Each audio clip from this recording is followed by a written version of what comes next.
Gentleman from Florida, Mr. Donalds, is recognized for 5 minutes. Thank you, Madam Chair. And first of all, to the witnesses, the leaders of Exxon, Chevron, BP, Shell, I know that the climate activists in Twitter world, which Dave Chappelle says doesn't exist, and he's right because it's just people who have nothing better to do but type on their keyboards, and we do it too here in Congress. But let's be very clear. You need an apology because what I witnessed today was just rank intimidation by the chair of this committee. Trying to get you to pledge on what you're going to spend your money on is a gross violation of the First Amendment. And just because we're members of Congress and we got microphones and we pass laws does not mean that we also have the ability to infringe on your ability to organize, whether it's API or anybody else, or what you choose to spend your money on. It is disgusting. It is absolutely disgusting. Somebody needs to go call Merrick Garland, tell him to get in here and watch the intimidation that came from this very panel today. Because this is not about defending big oil or defending big anything. It's about defending the ability of people in our country to be free, say what they want, think what they want, spend their money how they choose. And if we're not going to be any better than the Chinese, how do we ever expect to beat them on the world stage when we're cutting our neck when it comes to energy production, while they are burning more coal, they are burning more oil, they're increasing their emissions, and they're not showing up in Scotland. You know why they're not showing up in Scotland? Because they're interested in building an economy. They're interested in becoming the dominant economic player across the globe. They're interested in becoming the dominant military player across the globe. And while we joke around and mess around intimidating you guys who frankly heat our homes, you cool our fridges, you keep our cars going, this is insane. So I'm sorry for you.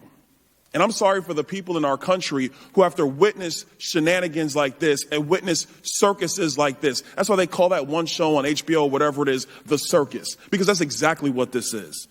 Madam Chair, I'm requesting that a letter be entered into the record. This is a letter written by Ranking Member Comer and the other ranking members on this committee that actually speaks to the chilling effect that has come from you, Madam Chair, asking you to stop intimidating companies, requesting information that is their First Amendment right to have that information. I ask that that be admitted into the record under unanimous consent. Without objection. Thank you, Madam Chair. I have a question for Mr. Summers, now that we're done with that.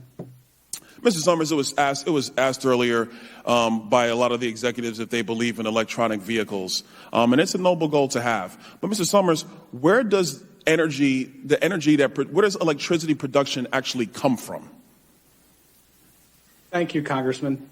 Before I address that question, I do want to clear one thing up, that a difference of views on electric vehicles is not climate disinformation. We as an organization support all forms of energy.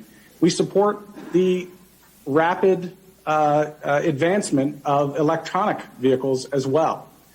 But at the same time, what we don't agree with is that the federal government should be the ones that are funding that build out of infrastructure. The concern is that as we've built out service stations across the country, those service stations have been developed not by the federal government, but by private industry. And members on this panel themselves are investing in building out that infrastructure as is appropriate for the private sector.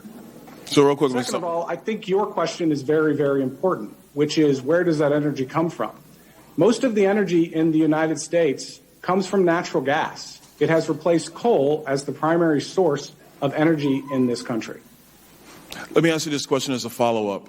So if we don't have natural gas, and obviously the Democrats are against coal, where would we actually get the electricity to power all of these electric cars? Where would it come from?